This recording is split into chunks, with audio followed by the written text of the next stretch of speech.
Hey everybody, this is Eric Worre and welcome to NetworkMarketingPro.com. I'm here in Siesta Key, Florida with the man, the myth, the legend, Mr. Jeff Roberti.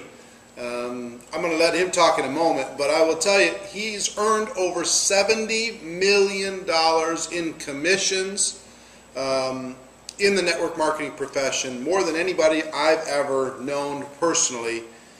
And he and I go way back, actually. I was involved with the company that he's still involved with. I was involved way back in the 1980s, my very first experience. I moved on from there. He continued on and obviously had huge success. Well, we're at his home, one of his homes here in Florida. And Jeff, thank you for being on and giving a little bit of your time. Thank you, Eric. Thanks for having me. Tell everybody your story, because I continue to find it inspiring as a person, you know, kind of come from your background and how you got started in the network marketing profession. Well, I guess my story is, if I was going to share the story and how I got started, I did not come from a wealthy family. I'm the oldest of 3 boys. My father had died at an early age, at the age of 46, and I was always a hard worker. You know, always had a really good work ethic. Even growing up, you know, even 14 years old, had a lawn business in the neighborhood, mowing lawns in the summer, and you know, I worked construction and worked in the grocery store and worked as a waiter and cleaning pools and I was always the best at whatever I did. So when I got introduced to network marketing or having your own business or a home-based business, I brought that work ethic with me. But, you know, I didn't have a higher education. I didn't have a lot of money. I didn't have a lot of experience, a lot of background in this type of business. But what I was lacking in those areas, I made up in a willingness to work, you know, a burning desire, a willingness to work, and being really teachable. You know, finding somebody that's hungry, that's dissatisfied. And I talk about, you know, people get started in this business sometimes out of inspiration or desperation. And for me, it was out of desperation. I was sick and tired of being sick and tired on my sick and tired of being behind on my bills in life, my promises in life, to myself, to my friends, to my family.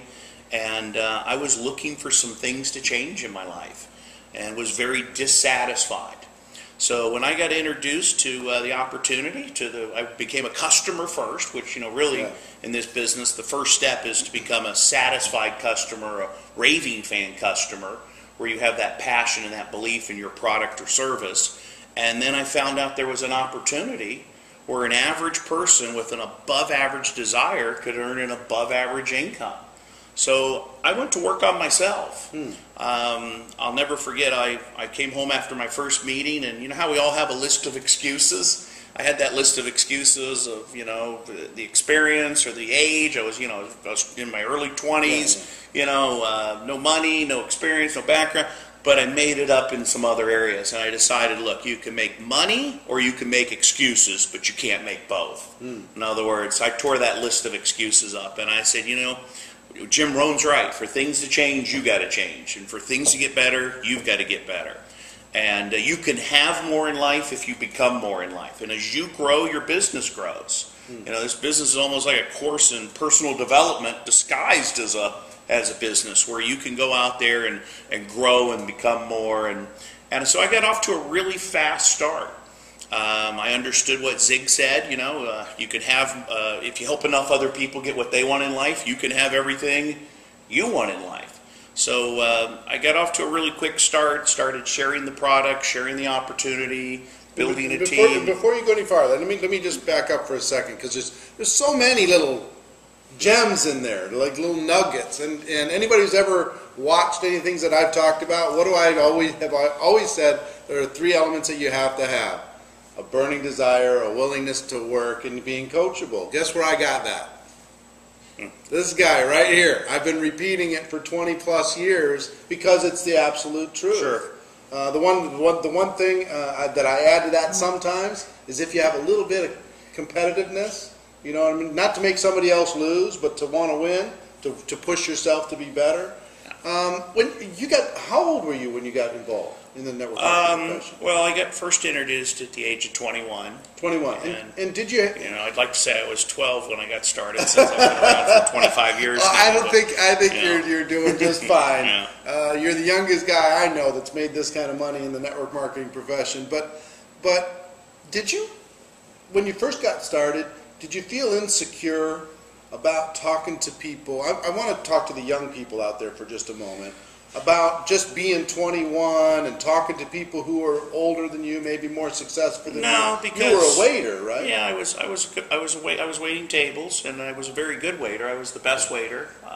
Like I said, anything I did, I had a very good work ethic at it, and I used my age as an advantage, not a disadvantage.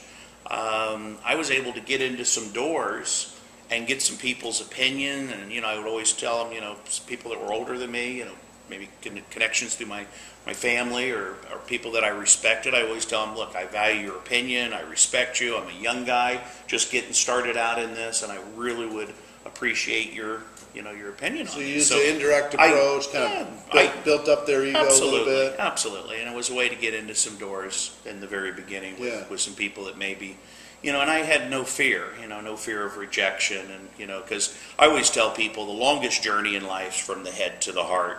Once you get out of your head and it's not about me, and you truly are going out there to serve and gift and pay, put somebody's needs ahead of your own. The three things in business that I got very clear on early in the business is, one, it's about their needs, not your needs. So if you can go out there and provide something that meets that person's needs, and you can add massive value to their lives, and then you can create those raving fans, whether they're a customer of your product or service, and or become a raving fan of your business and of you. Right. So do you see, I see so many people, we talk about it a lot actually on this program, is they're almost like predators.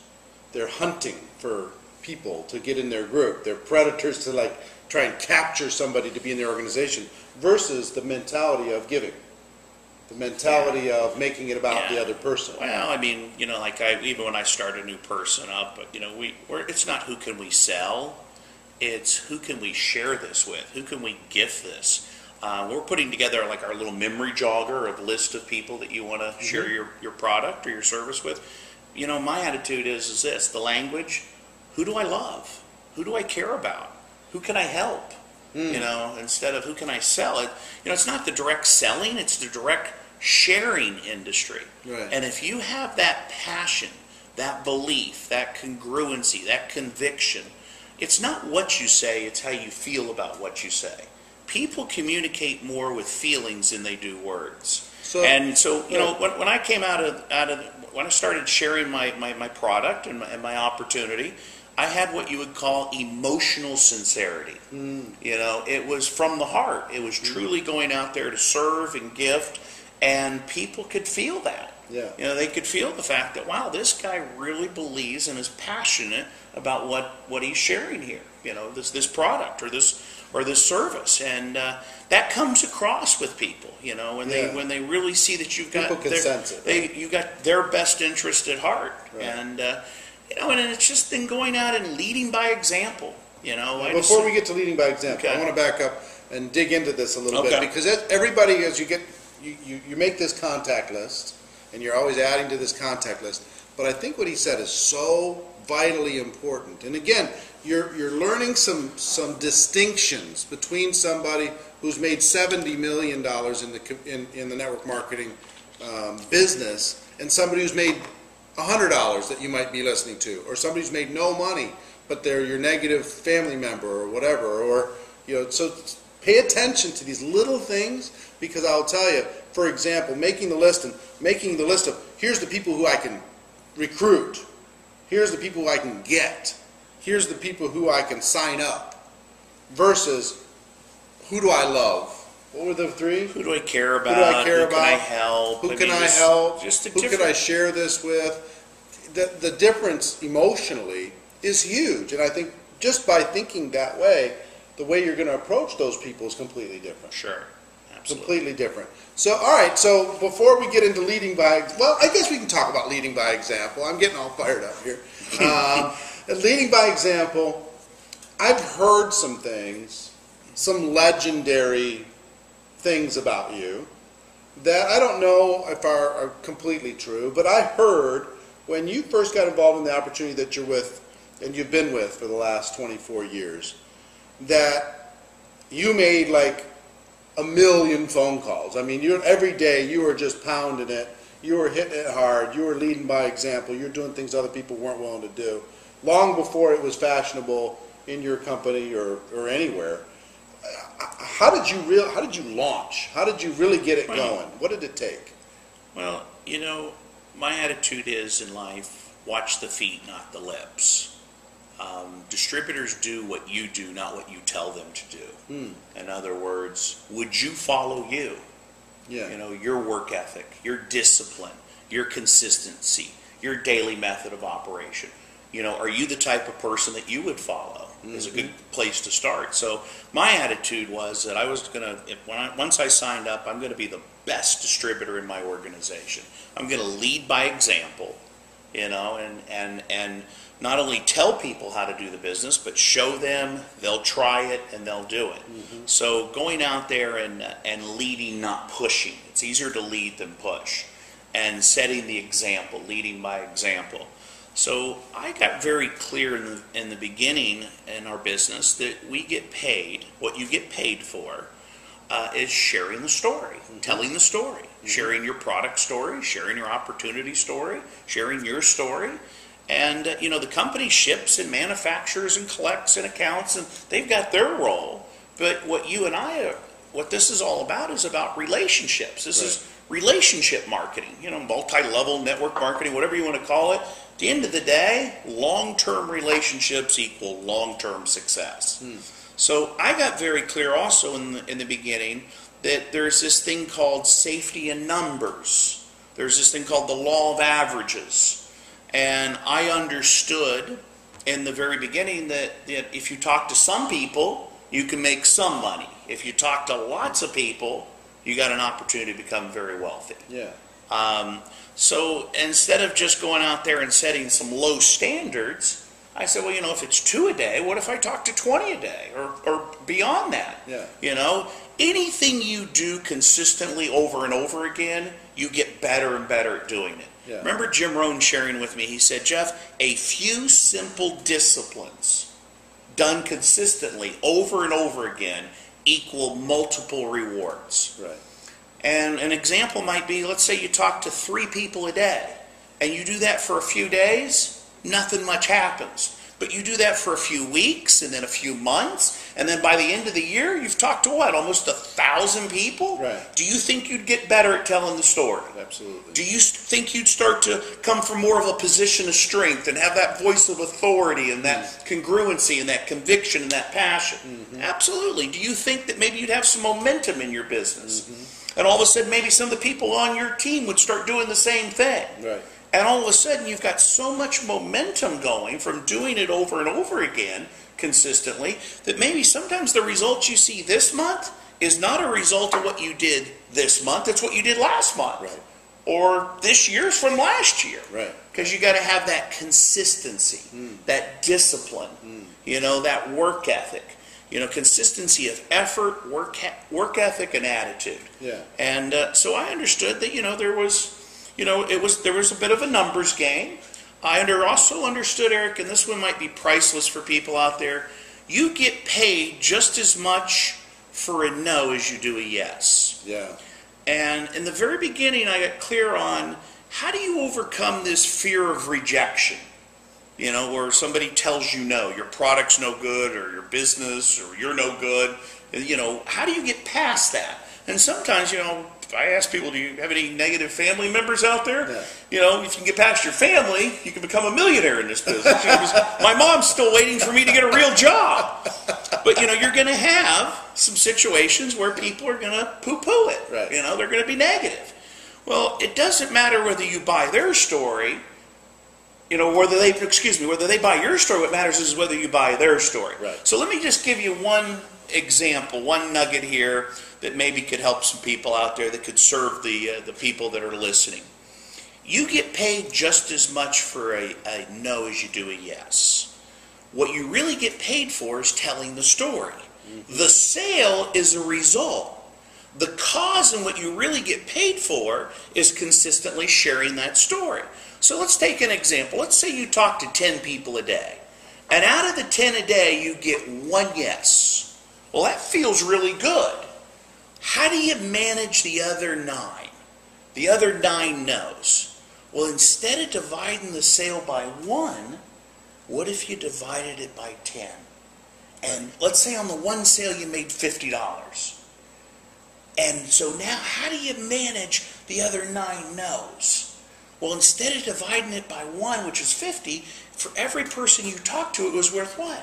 $5. $5. Yeah. So let's say you're on the phone with someone and you're sharing your product or you're sharing your opportunity, and they say, you know, that product's no good, that business is no good, and you're no good, and you guys should all be thrown in jail. I'd say, thank you very much, I got your $5 anyway, and hang up the phone. Right? Because it doesn't matter. Right. I understand that there's this thing called safety in numbers. There's the law of averages. Yeah. You know, it's kind of like a baseball player goes up to the plate, and he gets paid for swinging the bat, right?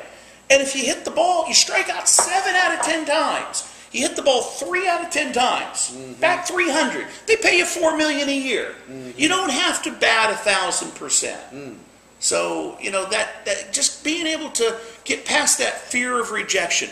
I always tell people this: say less to more. People. Don't worry about the ones you can't sell. Worry about the ones you can't see. There's this thing, I believe... Wait, say that again. Say that Don't worry about the ones you can't sell. Worry about all the ones you can't see. How many people are in the United States? 300 million. 300 million. But yet we tend to focus on the few that you know... you can't sell versus you can't see. In other words, get in front of some more people, right? Eric, at the end of the day, come on. You can't say the right thing to the wrong person. Right. And you can't say the wrong thing to the right person. Right. So, hey, it doesn't mean I don't care about somebody. It's kind of like I got this big long line of people from here to infinity, and if you're not interested, that's okay. Go ahead, back to the back of the line. I talk to the next person. Right. And I put them on what I might call my drip list, where I still drip on them, I still love them, I still care about them, but they just may not be ready. Right. So, you know, it's a series of exposures. You know, it's not an event. Right. You know, so it's a process. But you keep moving forward. Yeah. You know, you keep moving forward with your passion, your belief, your congruency, your conviction, your work ethic, your discipline, your leading. The number one reason people fail in this business is they start to listen to negative people. Number one reason. If you think about why somebody would quit. Great word to put in your vocabulary for those of you that are out there. Next. Next. It's okay. If somebody doesn't want to do it, next. Right. It's all right. It's okay to move on to the next person. Yeah. So, you know, I got clear on that in the very beginning. You know, and people could see, like, wow, this guy's coming from a position of strength. Really, he's got real strong. That voice of authority, like, he believes in what he's doing. There's Didn't conviction. matter that he was 24. Didn't or matter whatever. he was 24. And you know what? You get a little bit better each day, each week, each month. You just, a day at a time, brick at a time. Just like building your business. Right. So that would probably be one of the biggest tips Numbers that I could... Well, numbers, but you know, when I find somebody, I mean, which could lead into the next segment is when I find somebody that does say yes, well, then it's not you go do it, let's do it together. Right. In other words, sign up here, win here, I believe in you. Yeah. And I'm very clear, life's not about me, life's about we. Right. Taking the spotlight off of you and shining it on someone else. Right. And you embrace that person and their contacts, your presentation, and you start chasing the business and help them experience success immediately by putting on some customers and starting to build up a team. And, you know, they start to grow. They start to become more. Right. You know, and you see that process and that you build that relationship. Right. And, you know, you get to a point where you've duplicated yourself. Yeah. And you don't stay in the management mode and keep working with that same person forever, right? Then you go off and do it again. You keep stretching and stay in the recruiting and the building and the building mode, right? You know, where you keep building new teams. Well, before we get into getting a person started, I want to talk because where most of the pain is in network marketing, I think, is in the recruiting process, and a lot of them don't get the mindset that you get. What he just talked about is he had a burning desire, willingness to work. He was coachable. He was willing to lead by example. He made his list, and he decided to make up in numbers whatever he lacked in skill, and he had his passion and all that stuff. How do you deal with, when people say that they get not rejection, but objections? They get objections, and people say, hey, I'm not so sure if this works, and is your posture just so strong that you just kind of move on, or how do you deal with that? Well, I mean, some of the things I just shared with you, as far as, understanding that you're not going to bat 1,000%. Yeah. And the out of the head and into the heart. Right. See, the fear of rejection to me is if I truly am coming from a servant's heart, if I've got that person's best interest at heart, if I'm there to serve them, if I'm there to gift them, if I'm there to, I'm a messenger, I understand I'm the messenger, not the message, then it's not about me. Once I take me out of the equation, and I truly believe that I'm there, my belief is I'm there to... It doesn't matter. You just It doesn't matter, All right. So, and that's where you got to get strong is understanding, it's funny, there's only about a dozen negative people out there. They just move around. They move around a lot, like Jim would say. So it's. Well, let's talk. One of the things that you're so good at. I mean, what a lot of people do is they sign somebody up and then they wait for the business, right? They sign somebody up and then they wait for them to go to work. And what you've been so great at is you get people involved, and then what you just said, you chase the business. Tell, show, try, do. I learned that from you too, is this process of quick results, getting them going, and they provide the people, what Jeff told me way back. He said, Eric, you provide the people, we'll provide the presentation, you just be a body dragger, drag some bodies in front of us, and we'll be okay. So how does that all work? Well, I talked to you about this earlier, last night we talked about, concepts are constant, techniques vary. Right. The concepts, the fundamentals, the basics never change. The different techniques, the different means and ways to tell the story, whether it's, person to person or a three-way call or CD or internet or home party or whatever it is, there's a lot of different means and ways. Sure. When you bring a new person on into the business, it's a commitment. It's equal commitment for equal commitment. You make a move, or I make a move, you make a move. Not I make two moves, you don't make any moves. Right. In other words, if you want this, I'll show you how to build your business. Right. I'm here to focus. I'm not giving to get. I'm not measuring what I'm getting in return. I'm not focused on my income.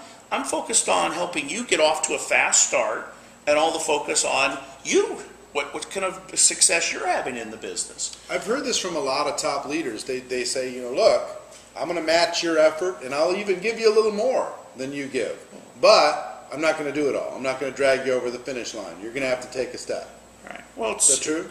Yeah. I mean, it's not your upline's business. It's your business. At the end of the day, I want to take somebody where they become, a distributor becomes, number one, self-responsible, self-disciplined, self-motivated, and ultimately self-functional. I want them to I want them to become independent. That's the greatest gift you can give somebody. My sponsor quit my very first month in the business. Bad move. Bad move. It's funny. People ask me, they say, "You ever see him?" I said, "Yeah, he was spotted somewhere not too long ago. A sign on his backside that says, 'Kick me here.'" But Such a bad move. But he thought the grass was greener on the other side of the fence, and went to another program, and didn't realize that this 24-year-old ex-broke waiter that maybe didn't look like he had a lot of potential or a lot of education or background or money, had a lot of desire, was willing to work and was teachable, and went out there and got after it. So pretend that I'm a brand new person and you just sponsored me. What would you be telling me? And what would be our our launch plan? Well, there's some steps. I mean, the first step is, and if you don't believe in the product, if you don't truly or believe in the product and become a customer, raving fan customer of the product, there's really no step two. Yeah. Because we're going to build this on rock, not sand. We're going to build this on a solid foundation. So the first step, and that's why I say it's not the direct selling, it's the direct sharing. Because if you truly believe in it and you're passionate about the product, then it's you're going out there and sharing the product, you're gifting it, versus going out and feeling like you're trying to sell somebody the product. It's something you believe in, something that you're passionate about. But it's all about relationships. We start to develop a relationship, and I show you a few simple steps on how to get your business started. And we talk about these big incomes, and I never get into that with my new person. Sure, I understand. We're talking about, Eric, let me show you how you can get your product for free. Let's refer a few Little people, steps. some baby steps. Let me show you how you can get you up to $500 to $1,000 a month. The majority of the people on this planet, an extra $500 to $1,000 a month is a life changer. Yeah. All of a sudden saves their marriage, their home, their car, whatever it is. So it's some steps. And sometimes it's hard for somebody to believe more than 2 or 3 times what they've ever made in their life, more than double. You start. It's crazy.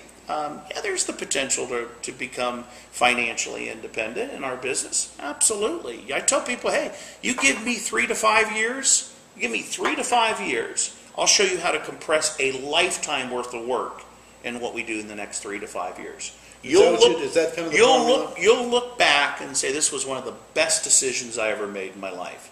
Signing up with you, Jeff Roberti, here in Sarasota, Florida, jumping into, my product is Juice Plus. Yep. I'm passionate about health. I think there's a huge need out there for health. Yep.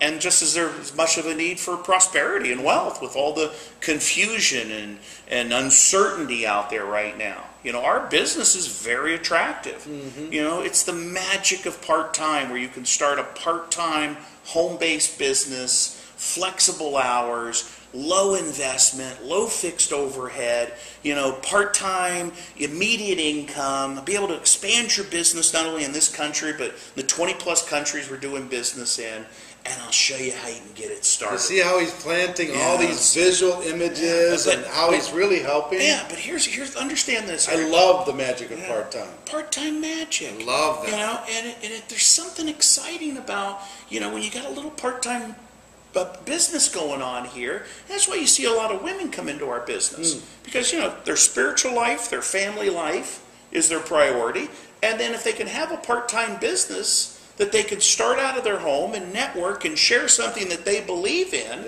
A lot of times, the guy at first will be like, well, that's her business. Right. Starts having a little success, well, it's our business. And then once it's successful, my idea, right? My business. But you kind of see that happen, especially in our Juice Plus world. We have a lot of the women that really drive it because they're health conscious, and we've got this program for the children, and whole foods and fruits and vegetables just makes good sense. Yeah. And so the magic of part-time, this idea of planting the seed that part-time's not a silly thing, it's a smart thing, it's an exciting thing, it's a fun thing. And the other thing is, Eric, is this.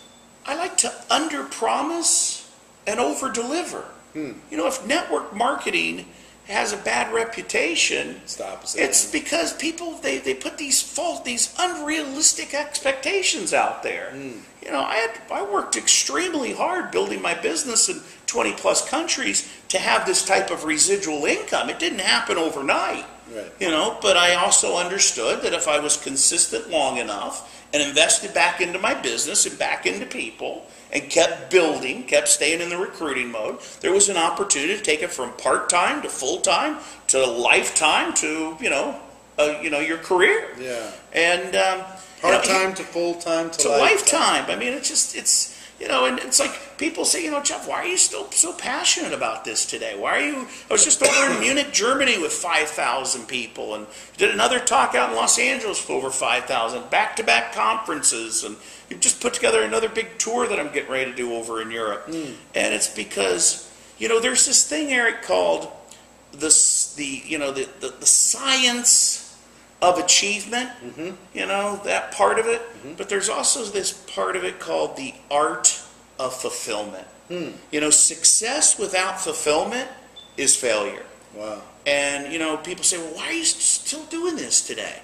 Hey, when you love what you do and you get to add value to people's lives, there's nothing more rewarding than that. I sit in the front row at our conferences, almost 25 years. This January will be my 25th year. And I'm up in the front row with my journal taking notes like it was day one. And I hear new people come across the stage that have gotten up to our top position, marketing director. And it's not the position, it's not the money, it's who they've become. Wow. And you see some of the adversities and challenges and the growth, and you see this person up there that maybe you played a small part in that. Sure. You know, you believed in them maybe even more than they believed in themselves. Yeah. And you see them share their story and coming off the stage and all the hugs and kisses and pictures and flowers. It's like, you know, so our business is so rich in relationships, so rich in love and connection, in growth and contribution and making a difference and making an impact. But I sit there and I hear these stories and I'm moved emotionally. Yeah. And I'm sitting there in tears half the time when I hear when they're sharing up there. Yeah. And, you know, there's a lot of emotional revenue. There's a lot of spiritual revenue. Our business is rich in meaning and purpose and fulfillment. You know, where they're just beyond just you were talking the money. You know, Yeah. Today I do it totally out of inspiration. Yeah, well, talk about that, because last night we were talking about how your reasons have evolved over the years. Well, and, you know, from a young man to today. Sure. Well, maybe where did it start, and how did it? Where did it go? Well, maybe this would be a good message for some of the other leaders out there. You know, once you build up your business and you get the residual income, and you get to a point where you really don't have to go out there and work it like you did in the beginning. You get paid. Part I love about it is you get paid tomorrow off of what you did yesterday. Yeah. You know, that word residual income is great, but it can also be a double-edged sword. Because if you stop growing, you know, the law of the universe, all things either grow or they die. Yeah. You either contribute or you either grow or you die. You're either climbing or you're either sliding. And it's just like contribution. Either you contribute or you're eliminated. You know, Tony Robbins, one of my mentors, talks about a thing called CANI, C-A-N-I. It's called constant and never-ending improvement. You know, where you grow in all areas of your life. You know, how's your financial mastery, your relationship mastery, your spiritual mastery, your physical mastery, your emotional mastery? Constant and never-ending improvement. That's why I joined his Platinum Club and have Tony as one of my mentors and immerse myself in that learning environment. But, you know, for me to keep doing the business today is a chance to pay it forward. I'll never forget when I filled out my application and what it meant to me. And when I went to my very first meeting, and I remember driving home in the car, and I didn't have the money for the hotel or the plane, and I was here in Florida, and it was up in North Carolina. And, you do what you got to do to make it work. And I remember driving home in the car, and I had the radio on, and I was thanking God for answering my prayers. Wow. There was tears of joy coming down as I was driving home. And like, wow, this is your chance. This is a chance for you to become more and have more, and to, and your success, your income. Really, when I look at my income, it's a measuring stick. Yeah. The more lives I've touched, the bigger impact I've had, the bigger difference I've made.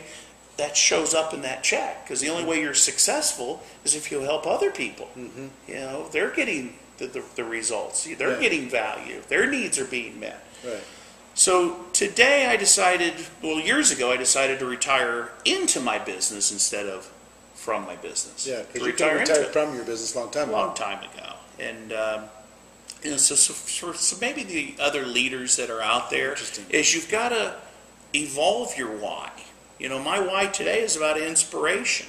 It's about, that brand new person that's just filling out their application. It's their grand opening. It's their launch of their business. And, the product that I share is Juice Plus, but what I really market is hope.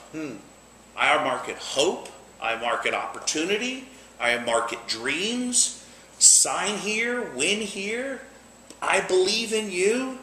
And, you know, sometimes you turn on CNN, constant negative news, and right. you can just live in fear, paralyze yourself, watching all the negative stuff that's out there, the doom and gloom. And I show up as a breath of fresh air saying, hey, here's a product that can make a huge impact on your health, and here's an opportunity for another need that's out there, which is wealth, prosperity. Yeah. So, you know, I'm marketing. I'm just as passionate about the opportunity as I am the product. Yeah. With people. So the thing that just inspires me. So I come here last night. We're hanging out and you know, take a look at the house. We go to dinner and all this stuff. And he's just as excited today than 20 years ago. Coming, you know, when I was spending time with him, trying to learn from him, he'd come to, you know, our little office that we had in Minneapolis, and he was just as passionate then as he is today. He would just literally go out there and say, you can change your life right now. And he's getting me like all fired up, ready to get involved in the profession all over again last night, because, you know, and he's telling these stories, and we had this dinner with this great couple that, you know, they've achieved financial independence, this great family, you know, that they live in Spain now, but from Germany, and it's so fun. Tell everybody about the importance of stories. The importance of stories. How important are stories in what we do? Yeah, well, it's almost like you're a paid storyteller. You know, I've always been the type of person, you know, you sell results, not ingredients. And just like your personal story as far as what the product means to you, and your personal story as far as what the business has meant to you. But I also love to share stories of others, you know, other people that have gotten involved and what the product has meant, what the opportunity has meant. So, you know, if I was really going to summarize our business, it would be this: grow me, serve you. You know, as you grow, your business grows. And if your focus is on serving others, like I said at the beginning, and I got this from Tony, he talked about, you know, where you're putting their needs ahead of your own. You know, you're not giving to get. You're not measuring what you get in return. You're truly there to put that person's needs ahead of yours. Number two, you're there to add massive value to their lives, you know, providing that value. And number three, creating that raving fan, building that relationship, that long-term relationship. You know, I always joke with people. I say, you know, I got two hobbies in the business: collecting friends and collecting money. And you should see the collection. You know, because that's what it's all about. You know, the more friends. I mean, some of my best friends in the world are people that I've shared the product with and the opportunity with, and the relationships are just invaluable. Let me ask you a question about what you share first, because there's a debate, I think, out there in the network marketing profession. I want you to understand, he has 1 million people in his organization on a monthly auto ship. 1 million people using the products on a monthly basis. Amazing, unbelievable legacy. But some people say you need to lead with the opportunity, because, you know, then they'll use the product as a byproduct of the opportunity. Other people say, no, you need to lead with the product, you know, because they got to be a product of the product first, and then you can share the opportunity that's involved with the product. Yeah. What's your opinion? Well, first of all, I want to correct you on the million. Okay. Our company has over 1 million that are on auto ship, and I have a little piece of that pie. I mean, I'm pretty proud of the role I've played in that. But you know, one of the things I like to be is factual. I understand. Okay, fair enough. You know, there's you know, Jay Martin, another one of my mentors. Yeah. You know, Jay's just a brilliant man, the president and founder of NSA, and you know, one of the things that I so much admire about him is his leadership and his wisdom, and I just have so much admiration and respect for the man. And I was very fortunate, actually, 25 years ago to find this company, because you know, sometimes in our industry, you know, some of these companies are here today and gone tomorrow.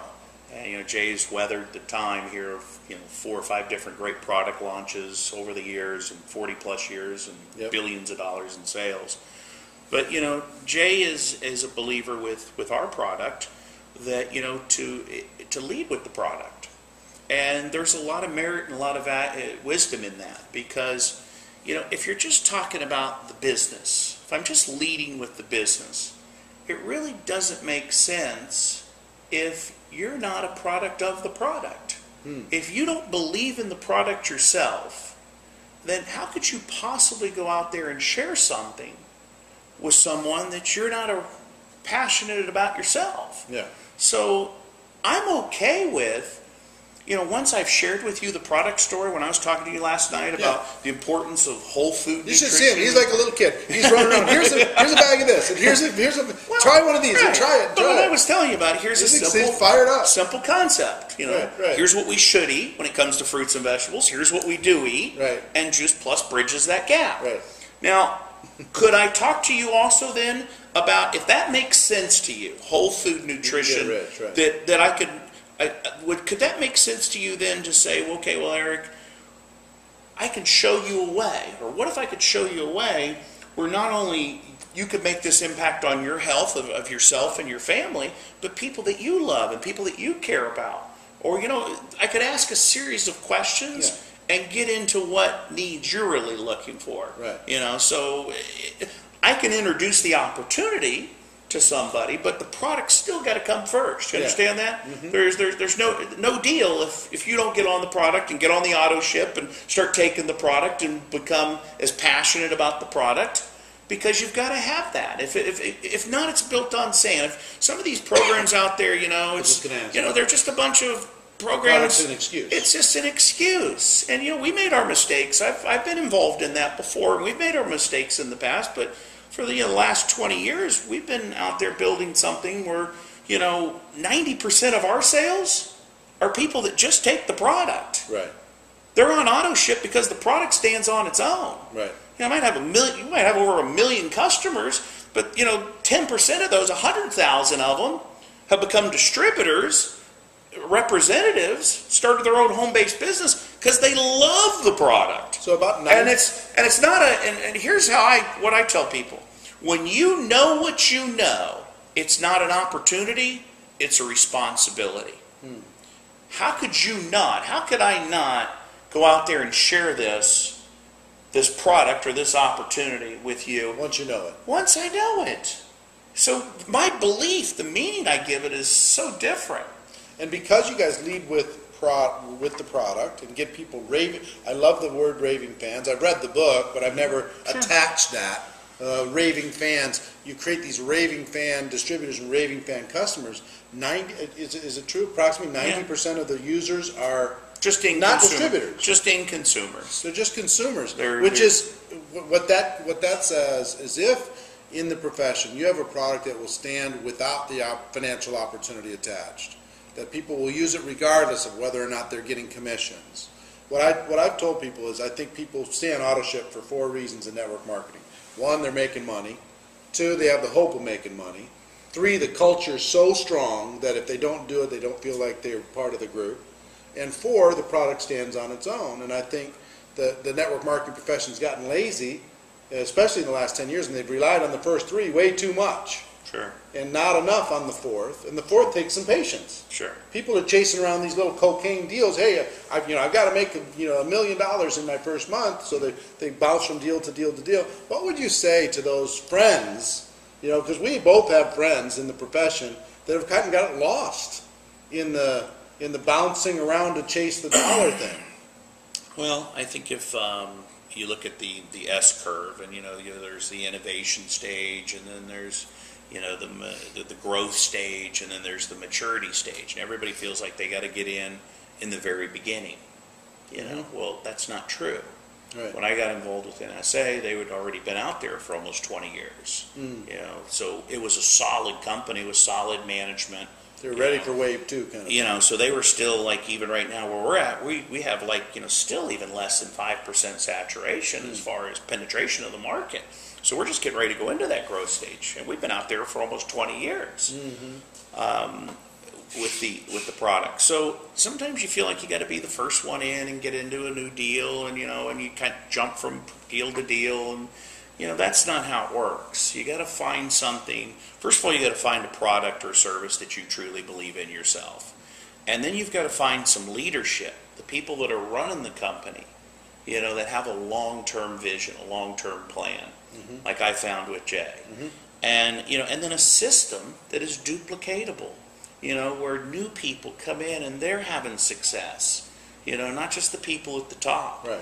And, and then you got to stick with it. It's not just jumping around and, from deal to deal and, trying to, the people in my business are not network marketing pros or, right. They're stay-at-home moms. They're healthcare professionals that believe in whole food nutrition, So I'm building it with, people that say, hey, I love this product. I'm passionate.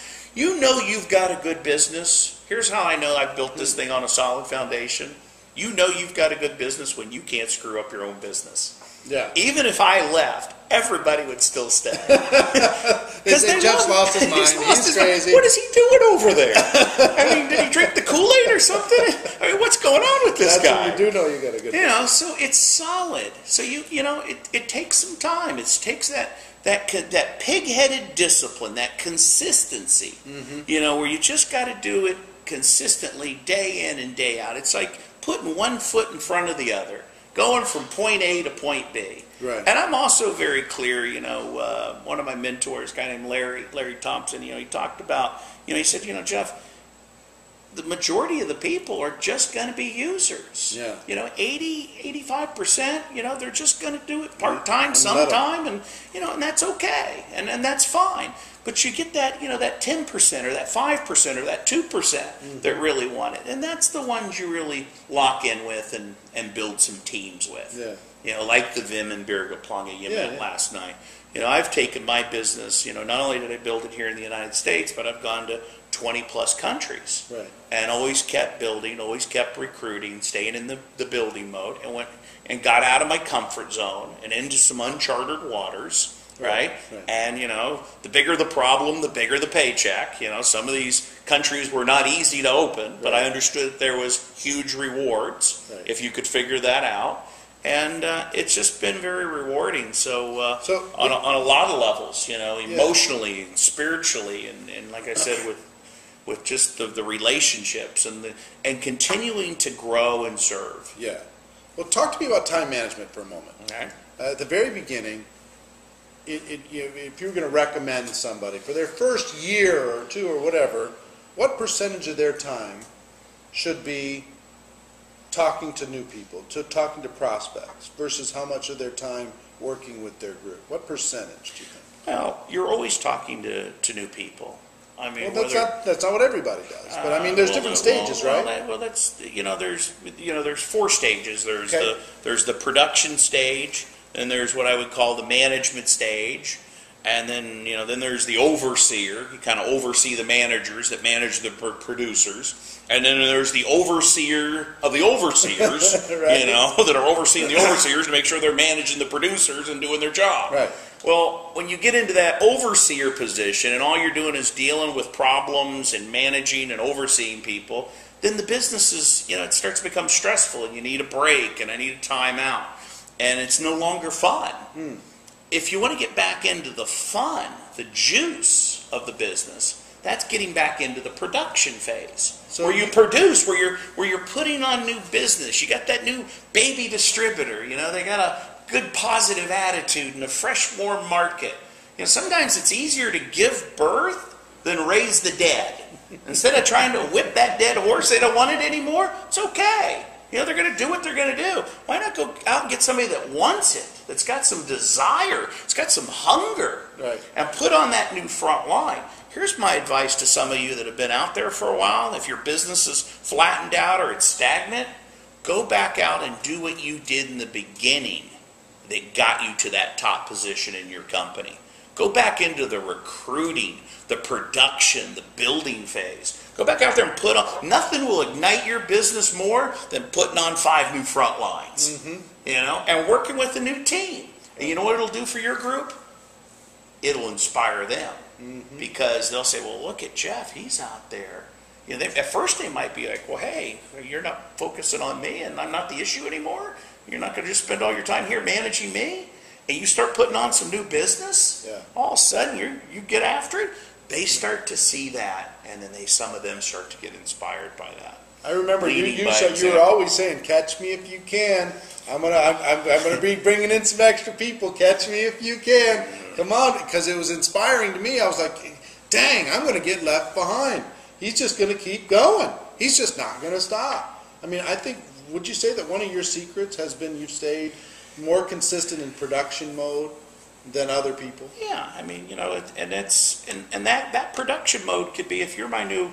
You're driving it. You're telling the story. I'm chasing it through your business. Yeah. You know, you get in front of people. You know, I always joke also too. Another maybe the lesson I could share with people is what we call the 3-foot rule. I don't know if you've heard of the 3-foot rule. Yeah. You know, if somebody gets in within 3 feet of you, you got to tell the story. You talk to them. Right. You know, you make a connection. You build some rapport. Hey, turn off your phone. You know, get off your Crackberry or your iPod or iPhone or whatever you're on and talk to the person next to you. Right. You know, put a smile on your face. Right. You know, say hello to meet somebody. You know, ask a question. Make a friend. Instead of going to a meal or having a meal at a restaurant, how about making a connection with that waiter? You know, there might be some waiters out there that can make you a lot of money in this business. I don't know. But, you know, whether it's the bellman or the driver or the waiter or whoever it is, I'm a team player. I make everyone part of my team. You know, making friends, collecting those friends, building those new relationships. And once you could drop me literally, Eric, out of an airplane, you know, with a parachute, hopefully, and a backpack maybe with some products and a few brochures, land me anywhere in the world, and within 90 days I could have a thriving business and not know a soul there. Right. Because I would create a warm market. Right. You know, and once I found somebody, then I chase their contacts, right? And then those people know people, and then they know people, so it just starts to expand.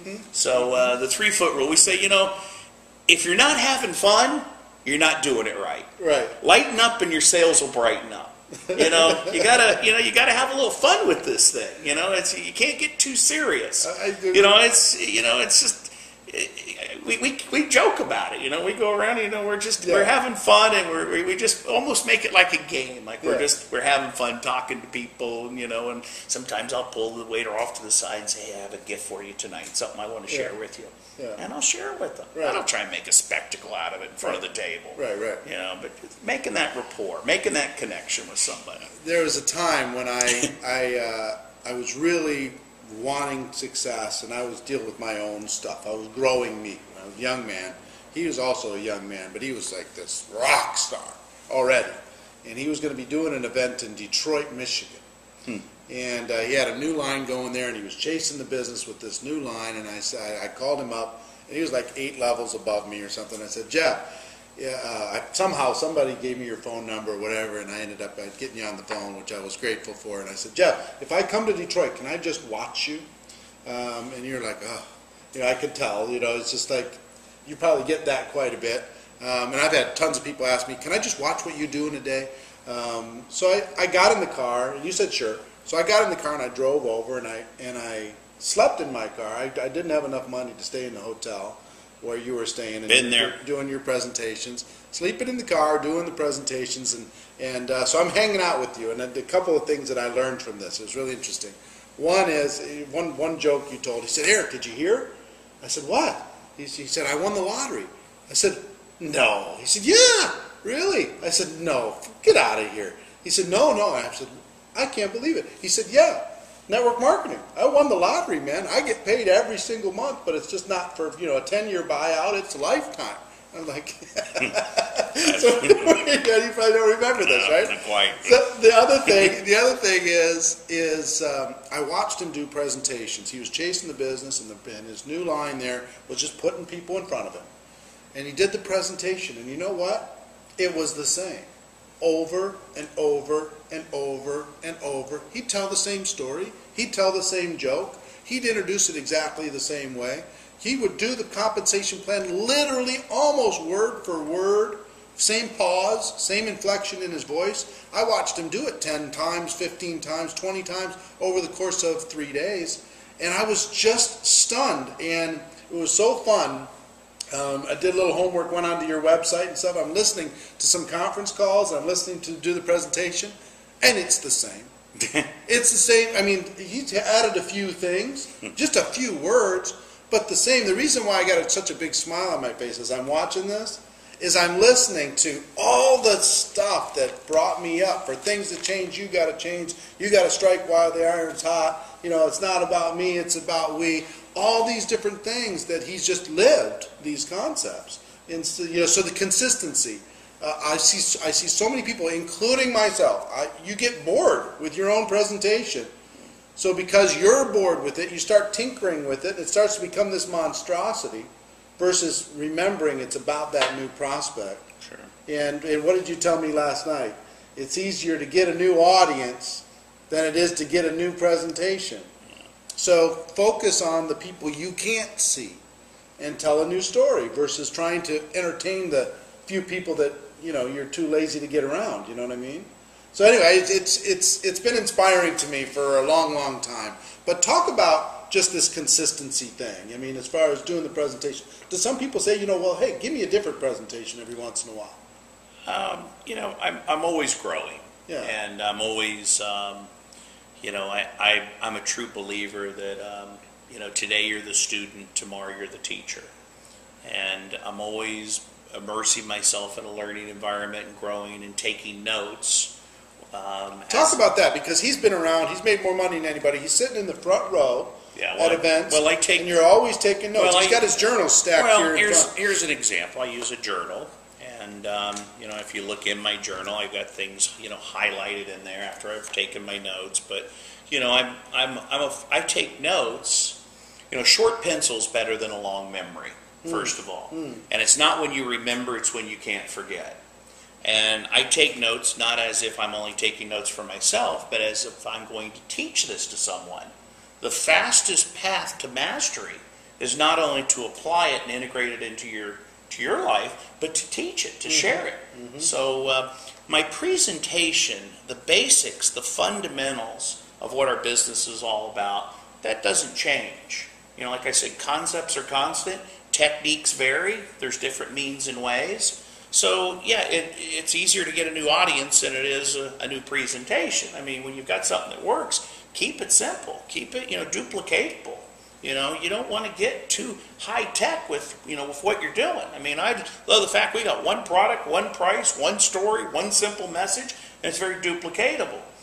But, you know, as far as taking some new information and growing as a leader, growing as a person, then I've got material that I might sit down with my leadership team or some people that are up and coming and talk to them about some of these things that I've learned and some of these different things that I've taken notes on. So I'm always constantly growing. Right. No, I'm not saying you're not growing, but I will tell you the presentation, I wanted the results that he had. So what I did way back then, with a boom box, is I recorded your presentation, I transcribed it word for word on a legal pad, every single word, every joke, every story, everything.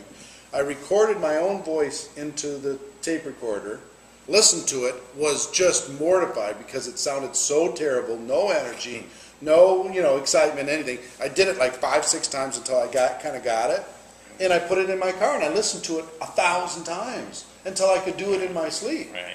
You know what I mean? That's sometimes what you do. You just learn the presentation and get it to your subconscious level and then just go. You know, where's a new person I can tell the story to?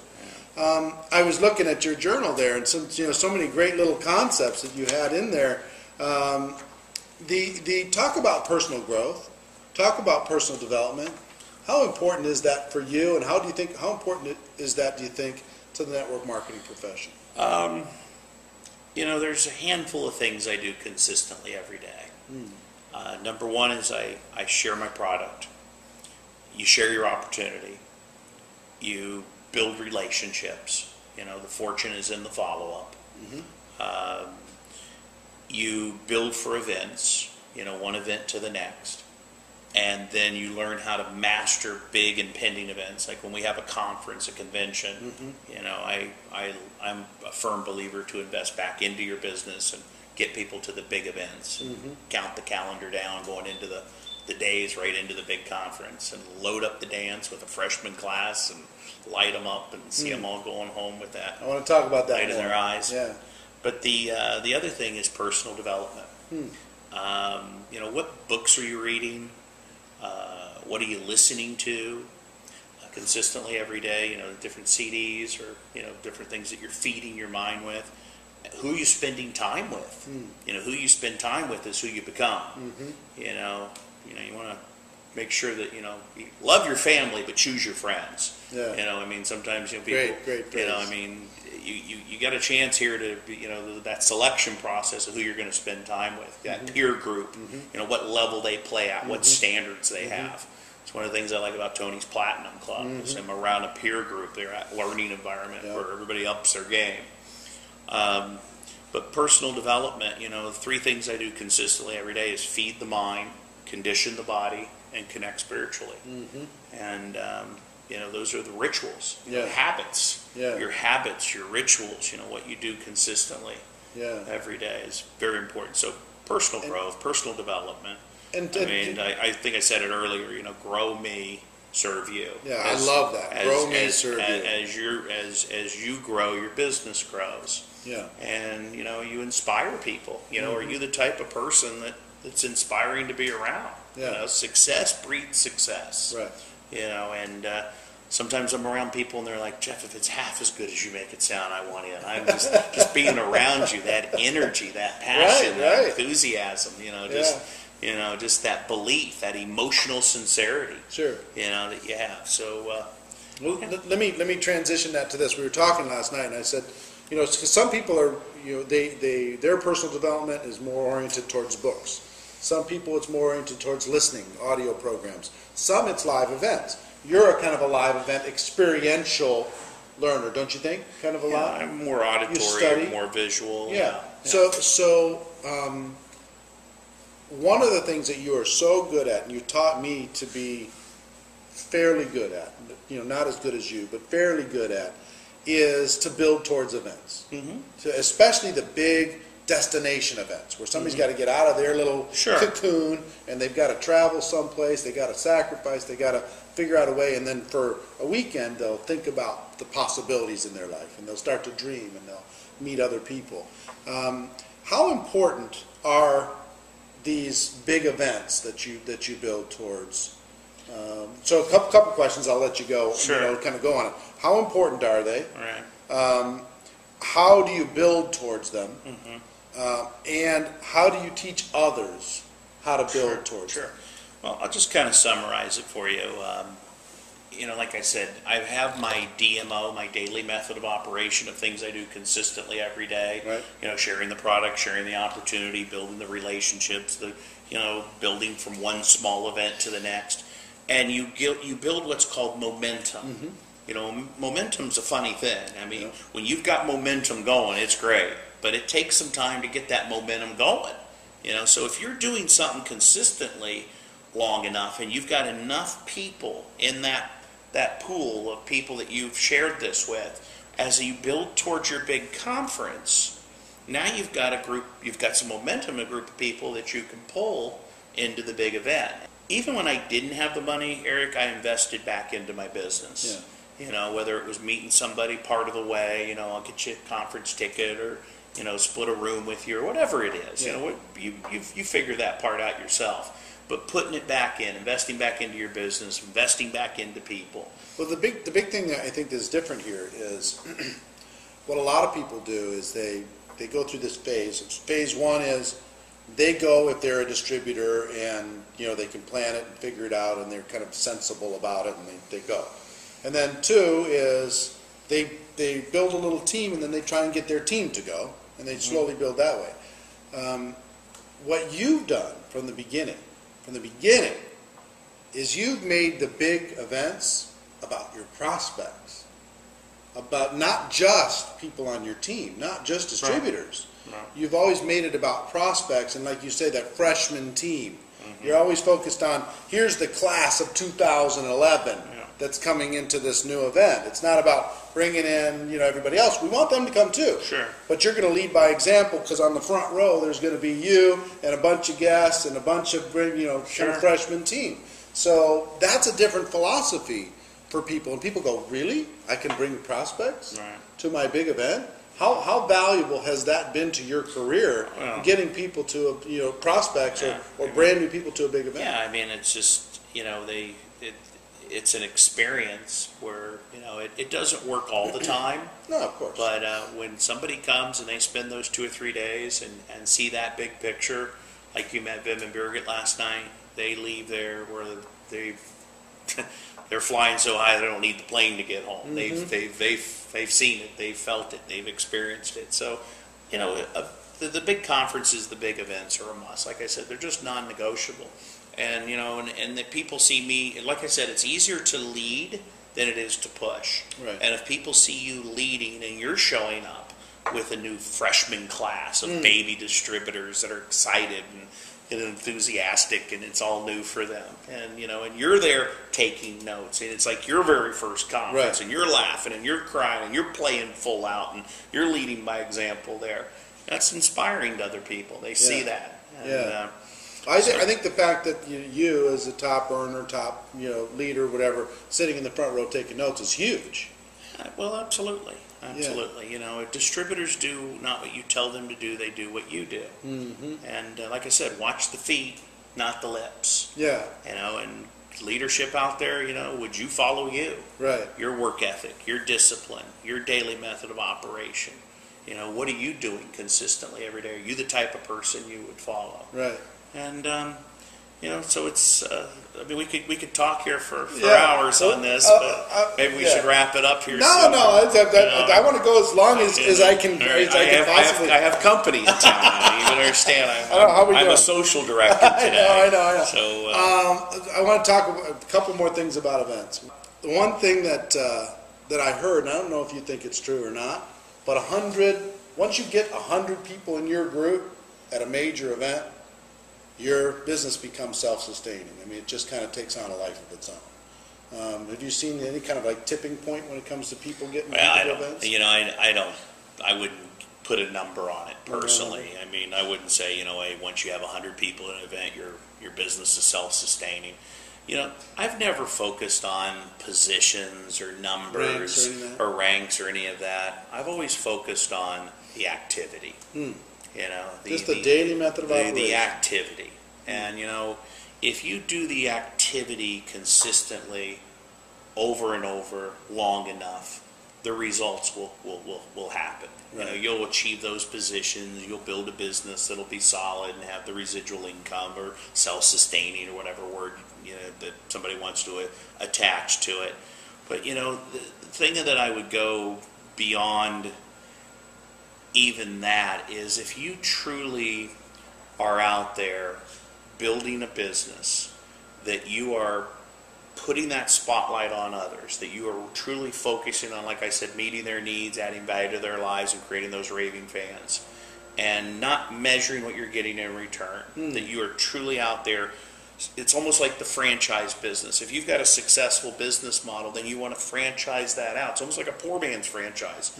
You don't have to invest thousands of dollars. You can start with very little investment and very little fixed cost and build a business with a little sweat equity that could start to grow. And if you can duplicate that over and over again with people, whether it's in your local area, or whether if you expand it on a state level or a national level or an international level, that you could build something, that truly could have that residual income. So, it's just been, it's been a life changer, for me. We talked last night, maybe we could close with this, Sure. One of the defining moments, you asked me, Jeff, was there some defining moments in your business? And, I think back when I was in my early 20s and, my dad working for someone else, and there was always more a month than there was money, and struggling and juggling, and I'm the oldest of 3 boys, and it was really a defining moment when he died at the age of 46 of a massive heart attack. And I tell people that was the worst day of my life, but I turned it into the best day of my life. Because it's not the meaning, or it's not what happens, it's what you do with what happens. It's not the event, it's the meaning you give it. And I took that deepest pain in my life and used it to grow as a person and to serve. And there was some things there that shaped my life. And one of my whys back then was, not coming from a wealthy family and, seeing my parents struggle. And I remember my mom driving us, taking the boys somewhere, and she had a car, and it wasn't the nicest car. It was a little beat up and a little rust on it, but she was a proud woman. But I could tell there was some pain there. And I remember as a kid sitting in the back of that car saying to myself, if someday, if I could, I would. If I could, I would like to help my mother and father. Or if I could, I would like to do this for my grandparents or for my family or for my charity or whatever if I could, I would. So I remember when I got introduced to this industry, I had a huge why. And part of the why was that if I could, I would. Of course I wanted to be able to get a home myself someday and have some of these things that I dreamed of as a kid. But I remember going to work and working 8 to fame, putting in those 20-hour days, getting up early, working late, burning the midnight oil, putting that extra 10% effort in that produced 90% of the work, the results. And, if you got the why in place, the how part's not that difficult. Come on, when you really get down to it, it's not that difficult how to build this. So that why was, that I said to myself, if someday, if I was ever in the position, I'd love to buy my mom a new car. And after a few years of working really hard, I was in that position. After investing back into my business, building it, 20-hour work days, just really going after it. And I'll never forget, it was on a Christmas morning. Got the car outside, and I found out what the car of her dreams was, if she could have any car. And I bought this car. I didn't buy myself a car first. This was for my mom first. So I buy her this car, and I load it up. If you're going to shoot a king, kill him. I put all the bells and whistles in. I mean, I got her the insurance, the gas card, the whole deal. And she's up in the mountains, and I'm up there on Christmas morning. I got the car out in front of her home. And you know how it has that morning dew on the car, and I got a big red bow on the hood. And I'll never forget bringing her out. And that first thing in the morning, Christmas morning, she comes out, and she sees the car. And I hand her the keys, and I tell her how much I love her. And I see these tears of joy running down my mother's face. And I thought I was the one that was giving. The floodgates were open. I was the one that was receiving. And I just never forget, being able to that why I've been able to give that to my mom. And I'm sure there's some moms out there. How many moms would like your son to do that for you, right? It's so funny because my mom, we've got a great relationship now, and we talk about she says she was at a conference not too long ago, and I had I don't know how many thousands of people were there, and she was in the front row, and I acknowledged her. And what a chance to be able to acknowledge your mom at a convention like that. And she said afterwards, she says, Jeffrey, I wish you wouldn't tell that story. You made us sound like we were so poor. Yeah, right. And she goes, and by the way, that car was quite a few years ago, and it's only a 2-wheel drive. I need something 4-wheel. I said, okay, I get your point. And she goes, and by the way, you only have one mother. Yeah, I said, thank God I can't afford 2 the way we're going. But now it's I've been able to do some great things there with her. Yeah. As far as providing some, and with like you even asked me last night about different charities and different things you can be involved in and different things you can do. It's just been very rewarding beyond any financial success.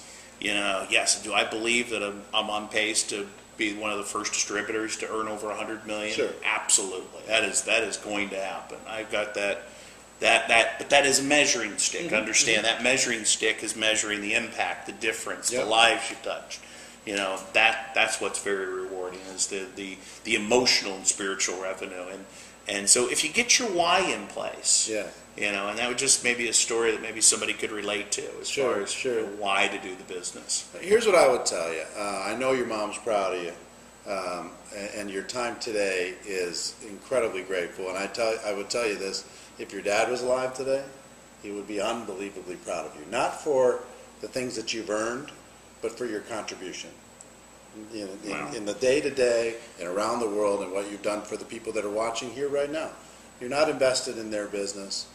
This is a contribution back into the network marketing profession, and we're all grateful for it.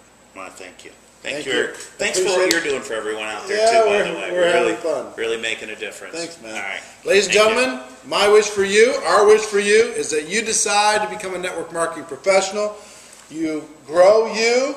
It's grow me, serve you, baby. Grow me, serve you, because it is a stone cold fact that we do have a better way. Now let's go tell the world. Everybody have a great day, and we will see you next time. Take care. Bye-bye.